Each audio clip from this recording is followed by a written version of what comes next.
In the spring of 1901, a work crew was tearing out an old plaster wall inside a mountain church in eastern Tennessee. The building was set to be renovated. Nothing more. Just a tired little congregation trying to patch up a place that had stood longer than anyone in the valley could remember. But when the last slab of plaster broke free and hit the floor, every man in that room stopped moving. Behind the wall was something that had no business being in a poor Appalachian church. Something that had no business existing in 1901 at all. Within a week, the story had crossed 3 counties. Within a month, the county records describing what they found had gone missing. And more than 100 years later, nobody has been able to explain how a congregation of fewer than 200 farmers built a structure that, by every honest measure, they could never have paid for, never have engineered, and never have needed. This is the story of what they found in the walls, and why the people who understood it wanted it buried. The town was called Harlan's Reach. You won't find it on a modern map, and that's part of the mystery too. It sat in a narrow fold of the Cumberland Range, the kind of place where the sun didn't clear the ridgeline until nearly 10 in the morning. Maybe 40 families lived there in 1901. They grew corn on land that barely deserved the word. They kept hogs, cut timber, and traded for what little they couldn't make themselves. These were not wealthy people. Most of them couldn't read. The nearest railroad was a 2-day walk over bad ground. And yet standing at the centre of this dirt-poor settlement was a church that looked like it had been lifted out of a European capital and set down in the mud. The building was stone. Not the rough field stone you'd expect from mountain masons, but cut ashlar, each block dressed and fitted so tightly you couldn't slide a knife blade between them. It had a bell tower nearly 60 feet high. It had tall arched windows with stone tracery carved into the frames. It had a domed apse at the eastern end, lined on the inside with a pale plaster that seemed to hold the light long after the sun had dropped behind the ridge.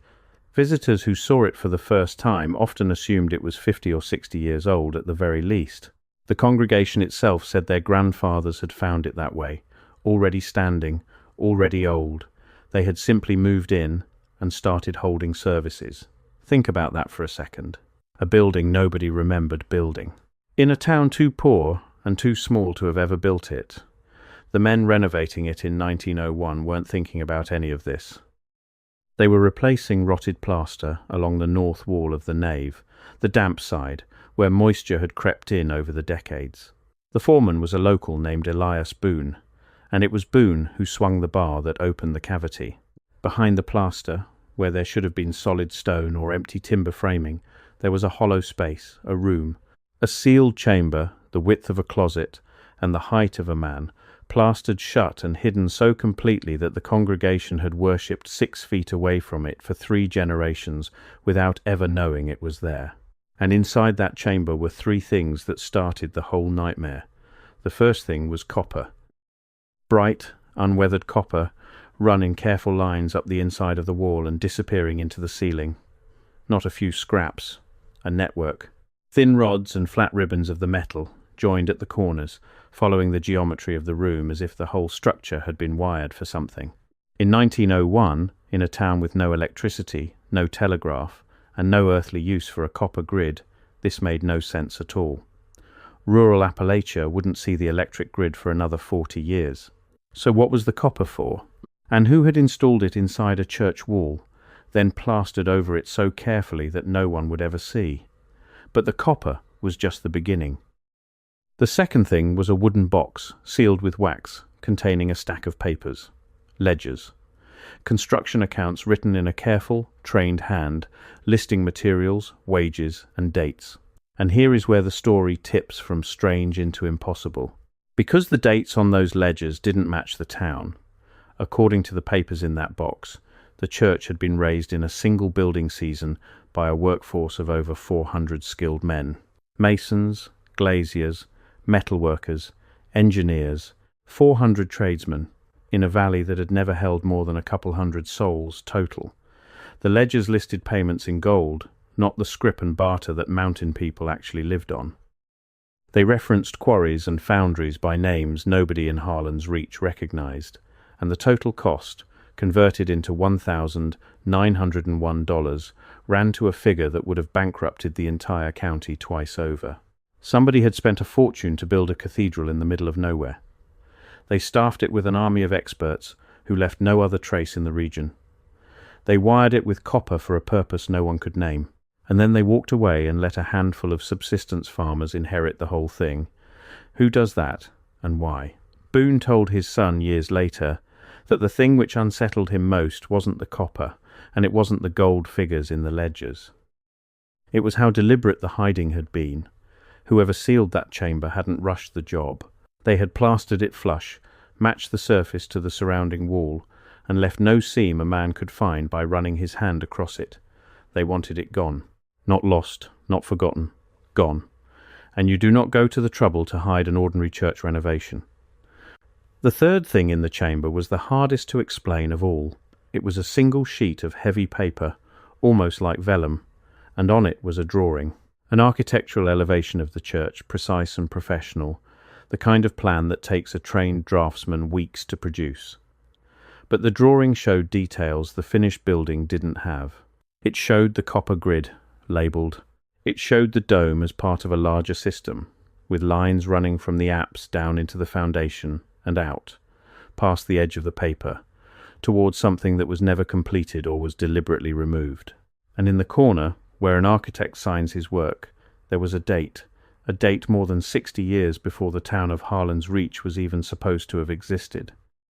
Let that hang there for a moment, because it's the crack the whole official story falls through. If the plan was real, then the church predated the town. The farmers didn't build it. Their grandfathers didn't build it. Someone built it first, and the town grew up around it afterward, like moss creeping over a stone that was already lying there. Now, if this were the only building like it, we could file it under local legend and move on. A tall tale from the hills, the kind old men tell on porches. But it isn't the only one, and this is where the story stops being about one church and starts being about something much larger. All across the eastern United States, and honestly all across the world, there are buildings that don't fit their own histories. Grand stone structures in small towns that supposedly threw them up in a year or two with hand tools by populations that could barely feed themselves. Ornate courthouses and opera houses and churches covered in carved detail that would cost a fortune to reproduce even today, attributed to frontier settlements of a few thousand people. We're told the pioneers did it. We're told they quarried the stone, cast the iron, blew the glass, and raised these monuments in their spare time between harvests. Some people who've looked closely at this pattern started asking a simple question. What if that story is wrong? What if these buildings weren't raised by the people living in them, but inherited by them? What if there was an earlier phase of building, an earlier infrastructure, that got quietly reassigned to the settlers who came after? You've probably heard the name that gets attached to this idea, Tartaria. It's become a catch-all for a whole family of anomalies. The star-shaped forts that show up on every continent, built to the same geometry. The great world's fairs of the late 1800s, with their vast white cities of domes and colonnades that were supposedly built in a matter of months out of temporary plaster, then torn down and thrown away. The strange gap in the record where architecture that looks ancient keeps getting dated to the very recent past. I'm not going to sit here and tell you Tartaria was a literal empire, with borders you could draw on a map, but I am going to tell you that the church at Harlan's Reach fits the anomaly perfectly, a building too advanced for its setting, a copper system with no explained function. Ledgers that describe a workforce and an economy the surrounding region simply did not have. And a date that puts the whole thing before the official history even begins. And here's the part that the economic historians should be losing sleep over, even if they won't touch it. Follow the money. The standard account of Appalachian settlement is a story of scarcity. Poor land, poor people, cut off from markets, scraping by. That's the version in every textbook. But scattered through the region's earliest records are anomalies that don't fit scarcity at all. Towns that appear in one census with a few hundred people and no visible industry, yet somehow supported banks, printing operations, and cut stone public buildings. Ledgers, exactly like the one sealed in that church wall, that reference gold payments and skilled trades in places supposedly living on barter and corn liquor. Where did the capital come from? Who financed monuments in the middle of the wilderness and then let the record of that financing quietly disappear? The convenient answer is that a few rich benefactors did it out of charity or vanity, but the numbers rarely add up. The wealth that would have been required keeps outrunning the wealth that anyone can actually account for. The church at Harlan's Reach is one small, sealed piece of evidence that the official economic story of this country has holes in it. Big ones. Holes that somebody took the trouble to plaster over. Because that's the other half of what happened in 1901. The reaction. When Elias Boone and his crew opened that chamber, they did the natural thing. They talked. Word went down the valley and out to the county seat. A newspaper in a neighbouring town ran a short item about a mysterious room found in the old mountain church, with hidden metalwork and sealed papers inside. And within days, men arrived. Not locals. Well-dressed men who said they represented a historical society or a survey office, depending on who you asked. They took the ledgers, they took the drawing, they took the box. They told the congregation the materials were fragile and needed preservation, and that everything would be returned once it had been properly studied. Nothing was ever returned. The newspaper item was never followed up. The county deed and tax records covering the church's origin, the ones that might have said who really built it and when, are missing from the archive for exactly the span of years that would matter. Not water damaged, not burned in a fire, which is the usual excuse when inconvenient records vanish. Simply absent, as if those particular pages had been lifted out with a razor. The copper in the walls was stripped out during a later renovation and sold for scrap by men who had no idea what they were pulling apart. And Harlan's Reach itself? It faded. The timber gave out, the young people left, and by the middle of the century the town was all but gone. The church stood empty for a long while, then partially collapsed, then was pulled down for safety by the county. Today there's nothing on that spot but a clearing and some cut stone half buried under the leaf litter.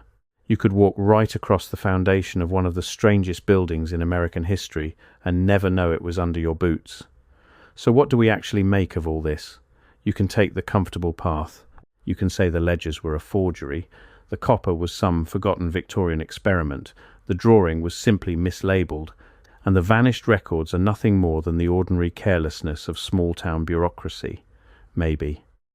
People have believed thinner stories for worse reasons, and there's no shame in wanting the world to stay the shape you were taught it was. But there's a harder path, and it's the one that keeps pulling at anyone who sits with this for long. On that path, the church at Harlan's Reach isn't an anomaly at all. It's a survivor. A single building that slipped through, still carrying the fingerprints of whoever really raised it, before those fingerprints could be scrubbed away like they were scrubbed away almost everywhere else. On that path, the poverty we're told defined these mountains was not the beginning of the story, but the wreckage left at the end of one. Something was here before. Something was built, and funded, and wired for a purpose we've lost, and then it was inherited, quietly, by people who were handed the keys and told a much simpler tale about who they were and what they had supposedly made with their own hands. The men who tore open that wall in 1901 didn't find treasure. They found a question about how much of the history we've all been handed is actually true, and how much of it was plastered over, one careful layer at a time, by people who needed us to look at the wall and never wonder what was behind it. The wall is gone now. The church is gone. The records are gone. But the question is still standing there in the dark. And once you've seen it for what it is, you start noticing the fresh plaster everywhere you look.